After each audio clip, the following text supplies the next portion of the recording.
productivity, winning strategies, and aligning employer-employee goals. If this sounds like something your business could use more of, then you've come to the right place. The Business Mechanic Show with your host, Vaughn Sigmund. Let Vaughn show you how to develop, improve, and jumpstart your business. So now, please welcome the host of The Business Mechanic, Vaughn Sigmund. Welcome to today's tactic, where we'll be diving into a word you hear everywhere in leadership, management, even government very often: accountability. It's a buzzword that gets thrown around a lot, but what does it really mean when you're managing a sales team? So in this episode, we're breaking down the hows, the whys, the whats of accountability, specifically for sales managers. We'll explore why accountability is crucial. We'll explore why accountability is crucial, how to implement it effectively, and what does it look like when done right. So whether you're a seasoned sales manager or new to the role, this conversation will give you the insights you need to build a high-performing team, where responsibility isn't just a word, it's a driving force for success. So let's get into it. Building a successful and positive sales team isn't just about hitting those big sales numbers.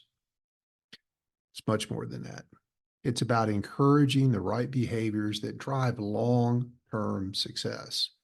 And by recognizing and rewarding these behaviors, not the numbers, the behaviors, you can keep your team motivated and energized.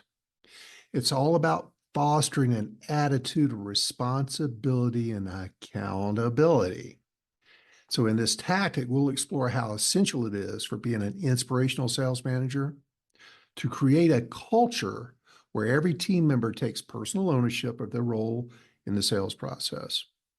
While this high level of performance might seem daunting at first, it's the key to inspiring your team to be not just meeting expectations, but exceeding them. You're going to learn today how to cultivate a team of top performers who take full responsibility for their actions and outcomes, driving greater success for everyone involved. The real secret to achieve this level of performance is you, the sales manager. And for you to be recognizing and rewarding the right sales behaviors, there it is again, not the numbers, the behaviors that drive the numbers. It requires you observing, making note, taking the steps, and letting people know you caught them doing it right. There's also the opposite side of that. You must observe, see what's going wrong, and be able to give people the developmental feedback they need to course correct themselves. By promoting and recognizing the behaviors you want, the ones you want to see your team in interactions and duties and phone calls and emails and meetings and presentations, you can maintain a level of positive energy and motivation. It's not just about achieving high sales numbers. It's about fostering a mindset of responsibility and accountability, both on your part and transferring that level of accountability and responsibility on that of your sales team members. You want individuals who are not only meeting expectations, but exceeding them, right? And through the inspirational approaches I'm going to share with you today, your team will be able to, once you deploy them, take full responsibility for their actions and outcomes. They'll own it. When they own it, you're going to ensure a high level of success for the entire team. Unlocking sustainable sales excellence requires more than simply telling salespeople, your sales employees, your sales team members, to change their behavior and how to change it. It's the last thing you want to do. That's the first habit I have to break in sales managers, is quit telling them what to do.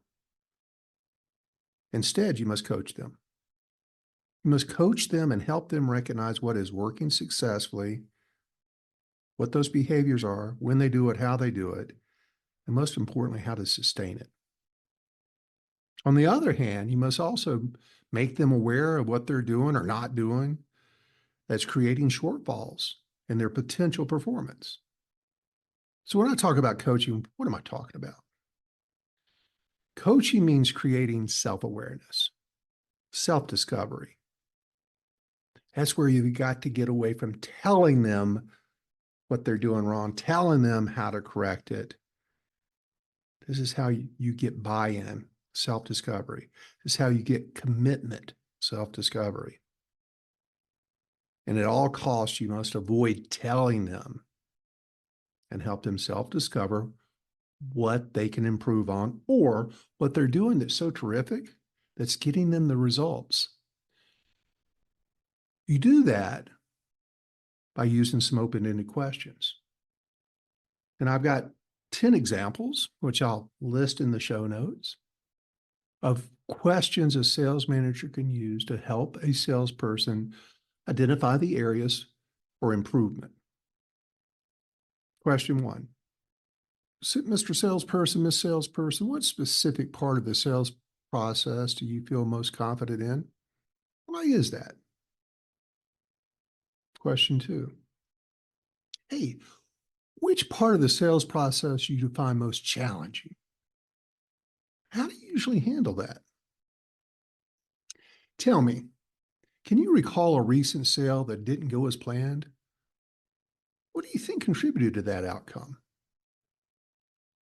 Hey, I'm wondering, how do you prepare for your sales meetings or calls? And what do you do to enhance your preparation? What's working for you? What's your process? Let's look back on your last most successful sale. What behaviors or strategies do you think led to that success? I was wondering, how do you typically handle objections? Objections from potential clients or current clients?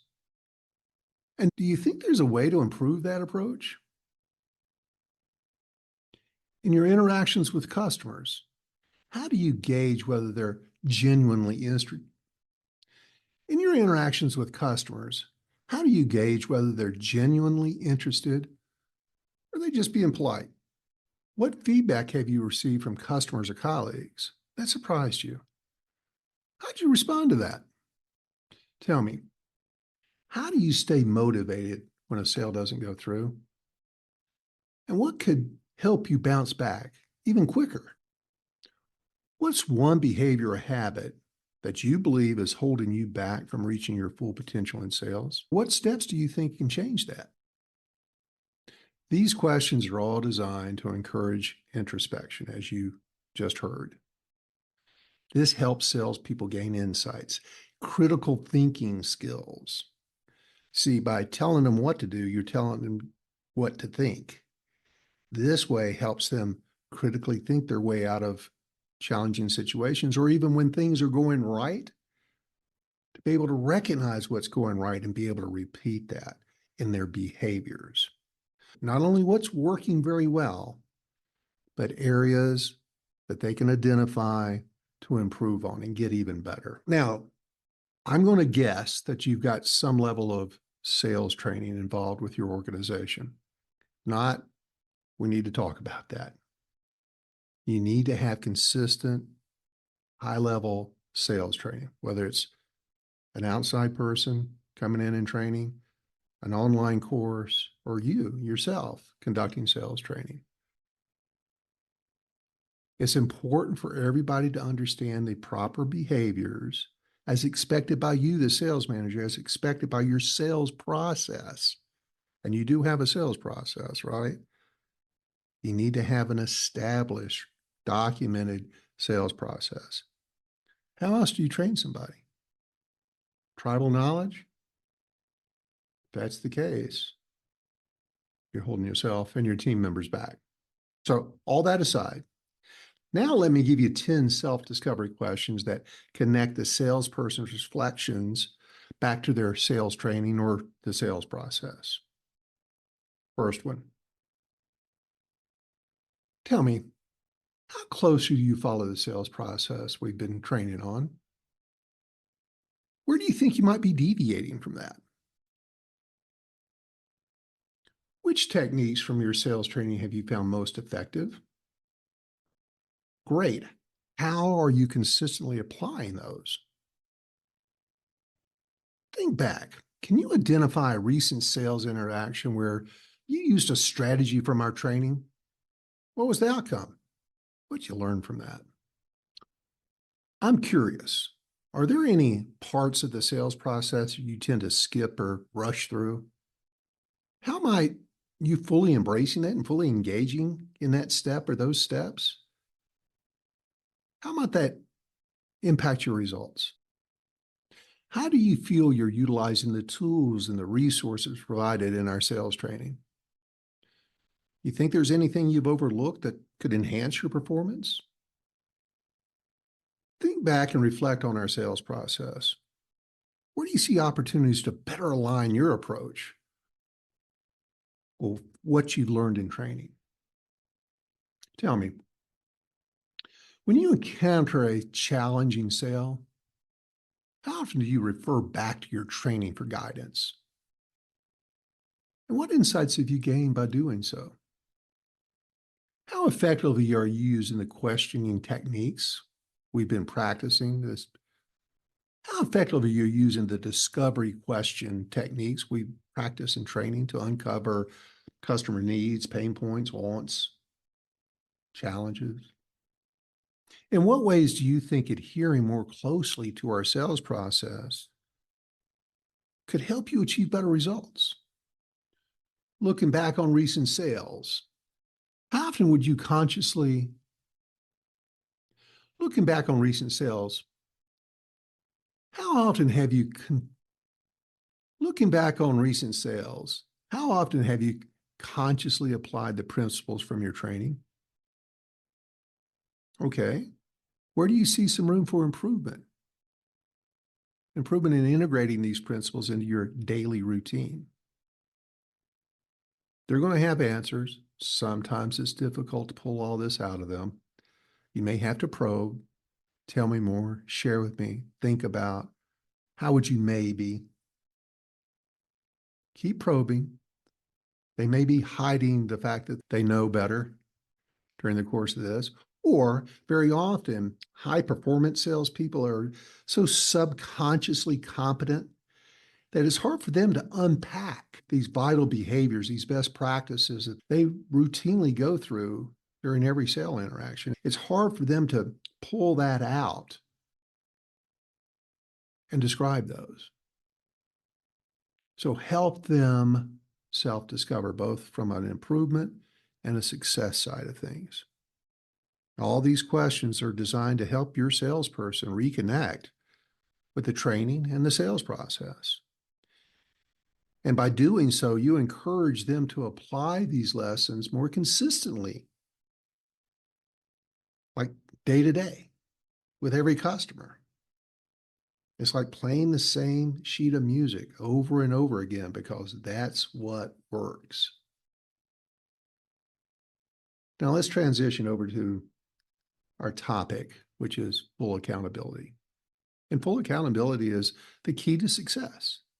Self-accountability and you with the team accountability. And full accountability happens when your sales team sees the clear benefits of your approach and understand how it connects with their personal, social, and financial goals.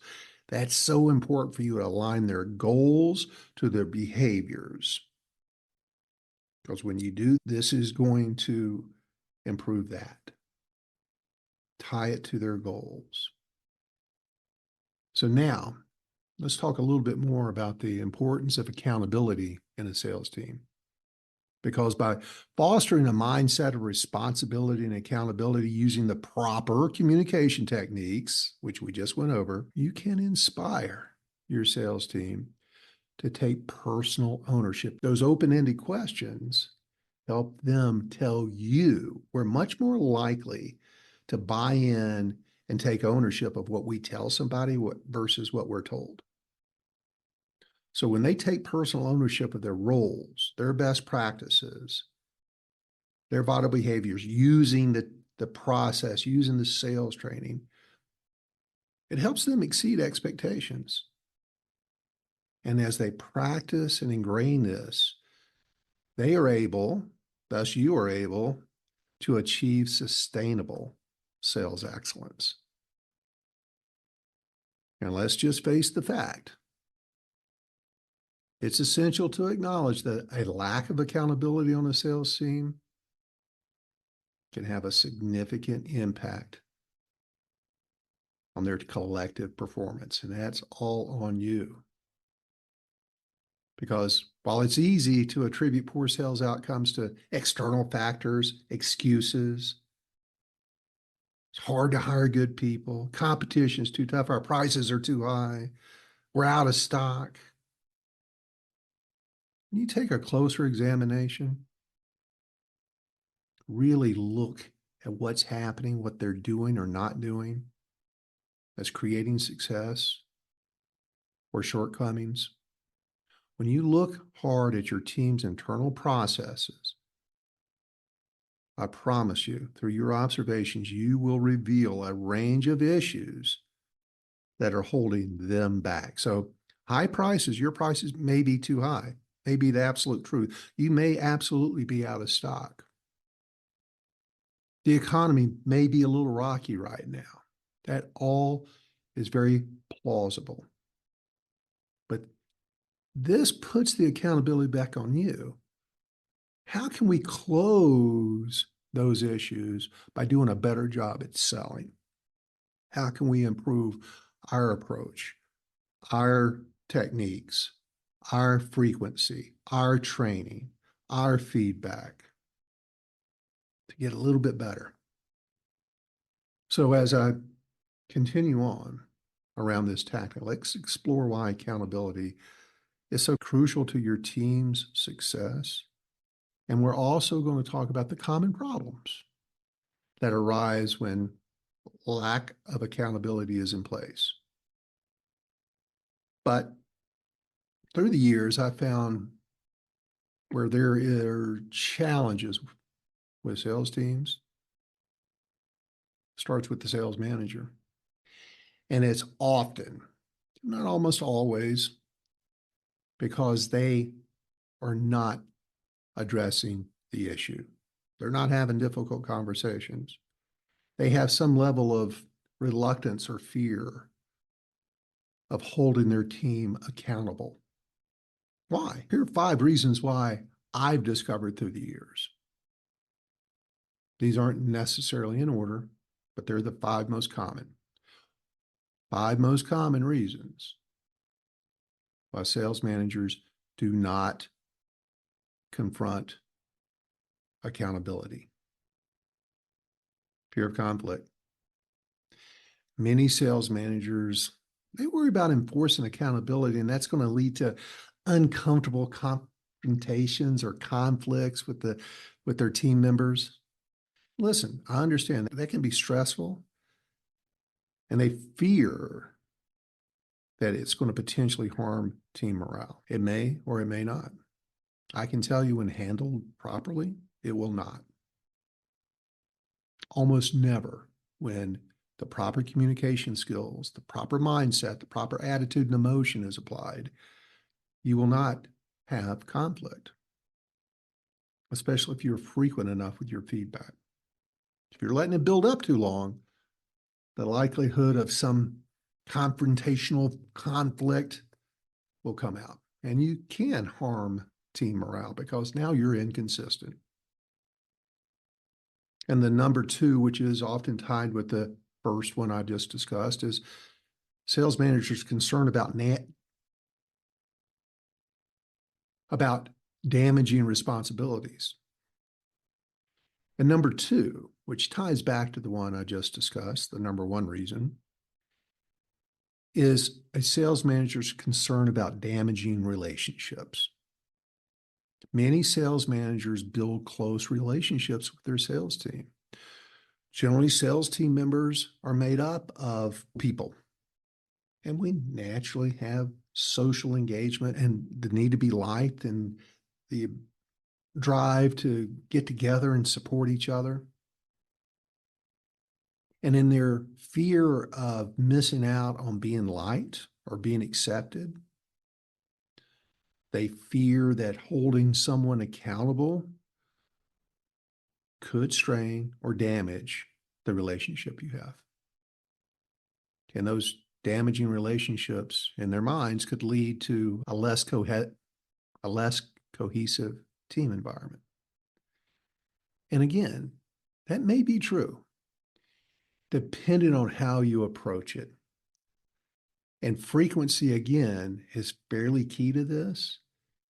Because if you put up with it, and we're going to talk about this in a little bit, if you put up with it, and then all of a sudden you've had all you can take, and then you confront something, you introduce somebody to a problem they've had for weeks and weeks, that will absolutely damage the relationship.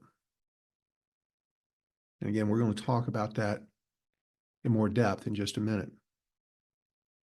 Or most sales managers, most managers in general, hate hiring new people. The whole interview process, the chance of getting it wrong, the training, you've got a hole in your team. I've got to make up that hole. It's strain and stress for everybody. So they fear, they worry about losing a team member. So they subconsciously hold off in addressing issues for that reason.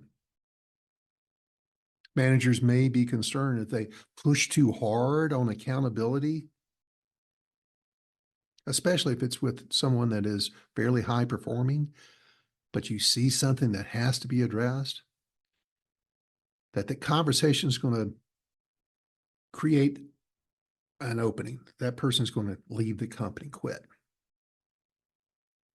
And I think when you've got an especially competitive industry where top talent is in high demand and good people are hard to find, it tends to tamper down one's sales manager's desire to go have these difficult conversations, especially with their top performers. Once again, done properly, it won't be the case. Maybe the sales manager lacks confidence in their leadership. Maybe they have put things off. Maybe they've tolerated something too long. And maybe you have some doubt in your ability to effectively enforce the accountability without causing resentment or backlash, which could lead you to avoid these difficult conversations altogether. I get it. You're going through this, you're listening to this to build your confidence. And my goal always at the end of these is to be able to give you that much more you can work on, apply to gain confidence and expertise. And the fifth one is uncertainty about fairness. Sales managers may fear that their attempts to hold the team accountable, now maybe they're being a little inconsistent, or maybe they feel like they're being unfair, especially when there are not clear expectations, a process, sales training. When things are tribal, it makes it really hard. How do you train somebody on tribal knowledge? It's hard, not impossible. Inconsistency will abound. So if there's unclear expectations, or if previous managers didn't enforce accountability rigorously, that just hasn't been the culture in the past. Now you're the new sheriff and you're taking over and you got to put this in place and you want to be liked and you want everybody to just get along. This uncertainty about fairness may prevent you from having the conversations you need to be having. But the fact is, if you're afraid of holding your team members accountable, you're stuck. You're stuck in a self-limiting mindset that not only is holding you back, but also hurting your team. And this reluctance, I call it fear, helps you from addressing or keeps you. This reluctance, I call it fear, keeps you from addressing the real issues that could be holding your sales team back. And by doing so, you're not being kind. This is going to be a little harsh, but you're actually being dishonest. Because when you avoid tough conversations or shy away from enforcing standards, you're not protecting the team. You're preventing them from reaching their full potential. It's a bit of a paradigm shift. And if you have reluctance to address problems, you're keeping salespeople from earning the commissions they deserve, which ultimately impacts their livelihoods, their job satisfaction, your company's success, your success. But by addressing these issues, but by not addressing these issues, you're absolutely limiting your team's overall success and costing your company valuable sales. When underperformance goes unchecked, it drags down the entire team's morale and productivity. Your reluctance, your fear is costing everyone potential earnings. Salespeople, you, and the company. Now, accountability often is associated with harshness, aggressiveness, being tough. It's not that. It's being fair. It's being honest. It's being straightforward. And again, if this becomes your repertoire and you're doing it regularly, when you address it, it is less of an issue. This is really about being honest and committed to helping your team succeed. If you're not helping them succeed, you're helping them fail. So if you have some of this fear of accountability and holding people to standards, you're missing out on stronger performance, better results, and a more successful team. If you are willing to have honest, friendly, high value communications, self-discovery sessions with your team, and start overcoming this fear, it's going to lead to stronger performance, better results, and a more successful, motivated team. Being fair and honest, encouraging around accountability, it's a cornerstone of high-performing sales managers. Every single one I've ever worked with and over the decades. This is a very important part of their approach. They serve as not only a leader of the framework for individual responsibility, but also the critical element of fostering a positive, collaborative team environment. And when accountability is lacking within a sales team, often sales managers miss out on this point. The repercussions extend far beyond just that person's individual performance. It strikes right at the very heart of your entire team's morale and cohesion. The lack of accountability can lead to a pervasive sense of unfairness and resentment amongst your other team members. And in a sales environment where targets and results are highly visible, often they are, where things are highly competitive, it's benchmarked, the perception that certain team members are not pulling their weight or being allowed, if you will, which you are, to underperform without any consequences, it's going to demoralize your team because it's a sense of inequity. And this inequity will, in fact, erode the trust in your leadership because your team members are going to feel that standards are not being equally applied. They're not being consistently applied, or that you are indifferent to the team's collective efforts and contributions. I know that's not the truth.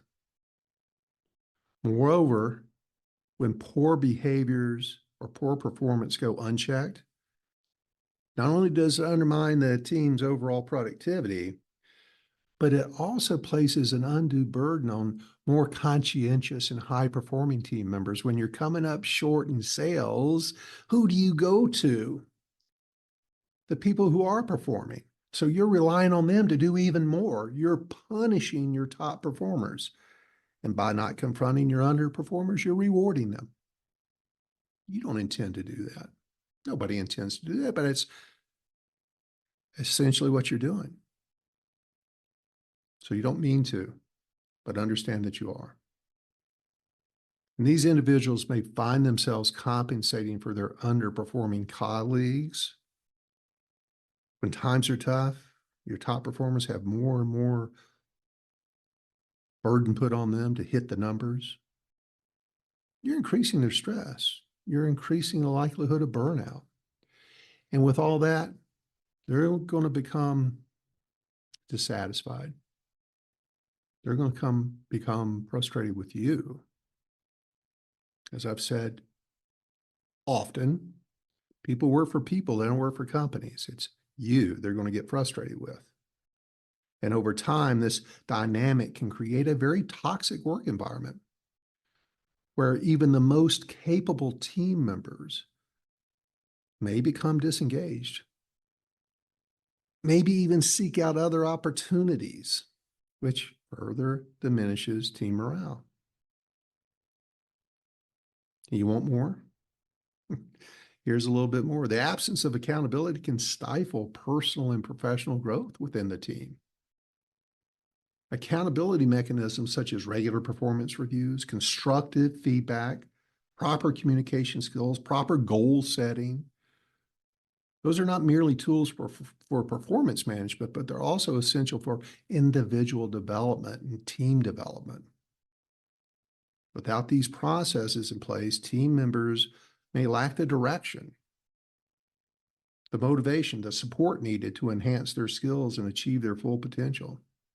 And that leads to stagnation and a lack of innovation within the team.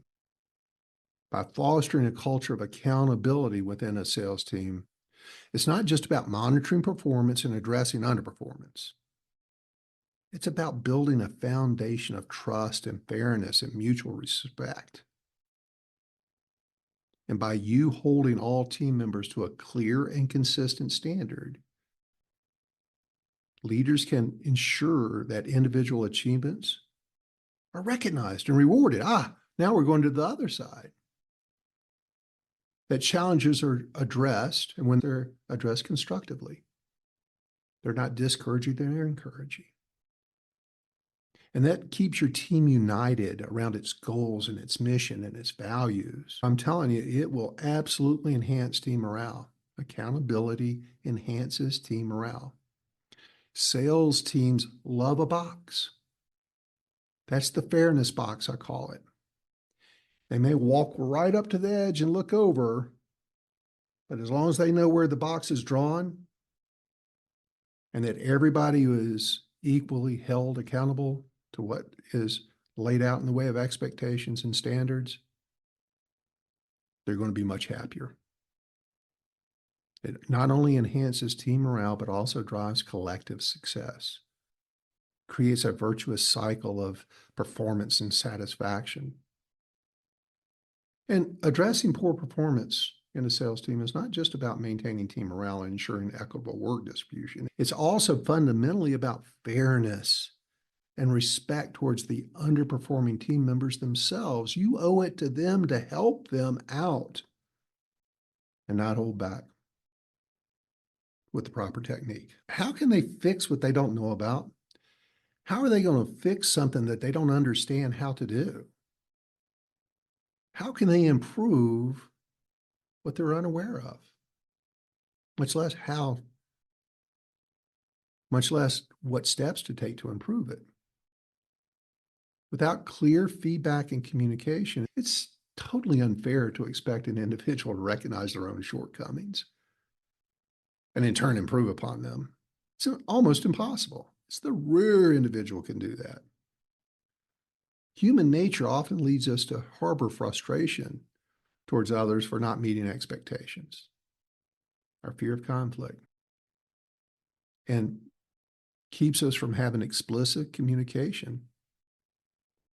Very often we justify it by telling ourselves, they should just know. They've sold before. They've been in the sales teams before.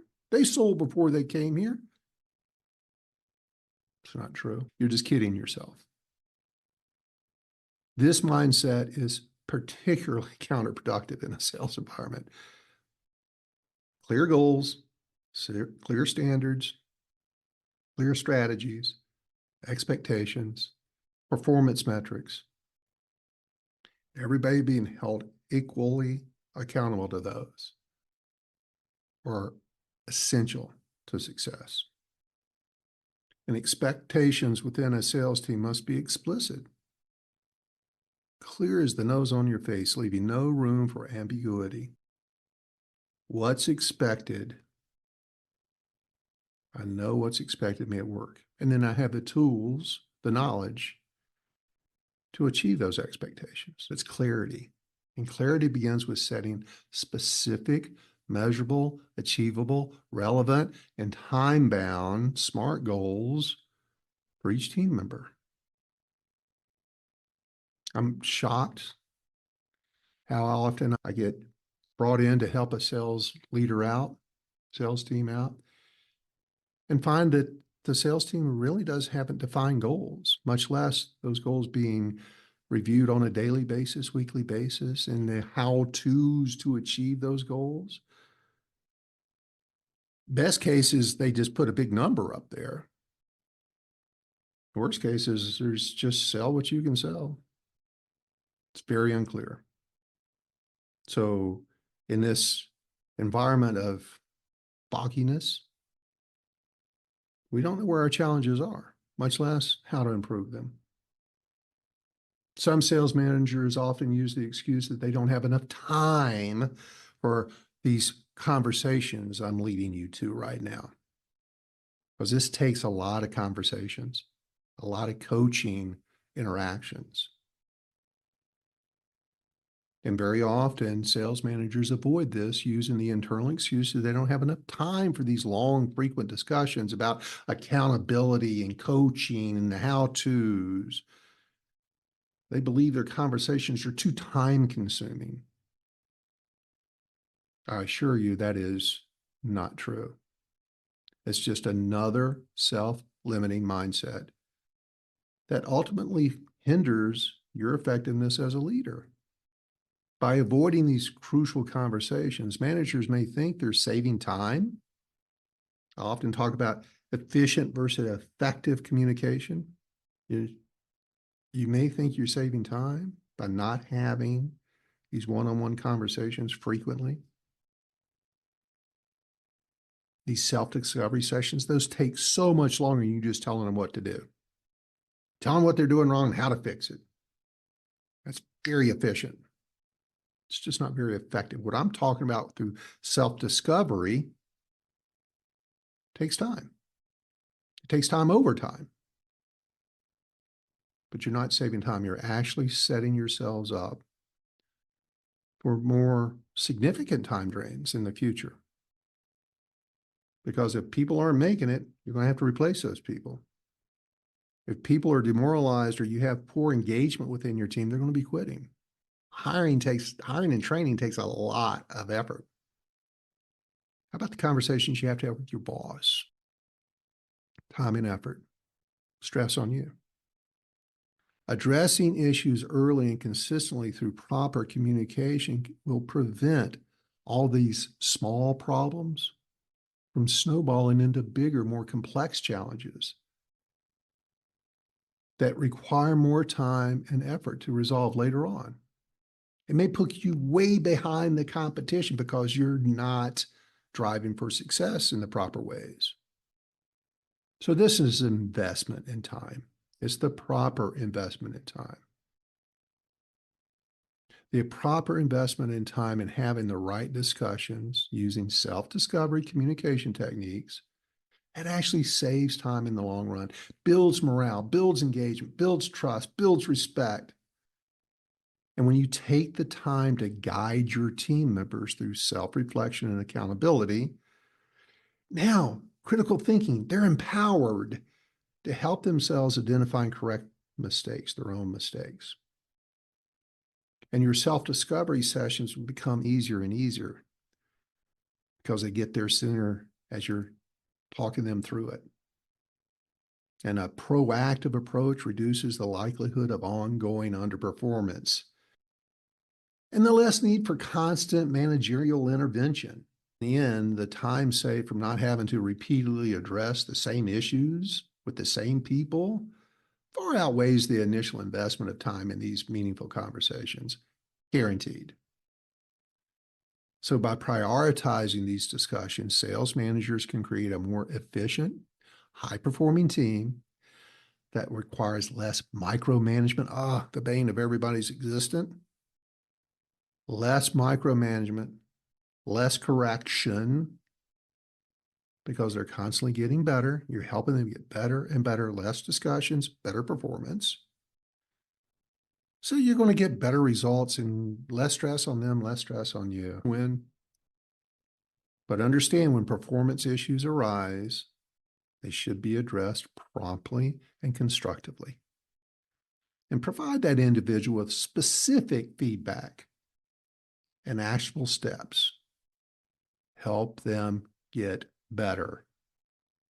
But failing to address poor performance under the guise of avoiding confrontation or hurting feelings, again, does a grave disservice to your underperforming team member.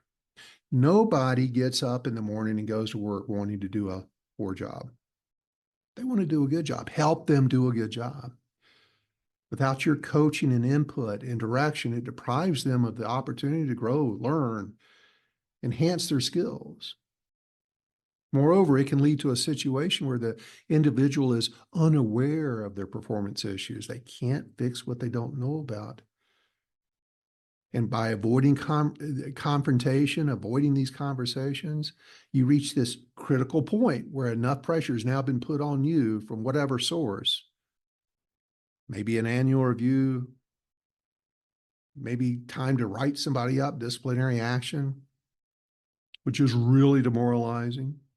If I'm doing it a little bit, getting them a little better, making them aware of it, course correcting on a regular basis with regular discussions, the right kind of discussions, giving them constructive intervention, won't ever reach that point. So in essence, clear feedback and communication with the right technique of expectations coupled with supportive and timely feedback.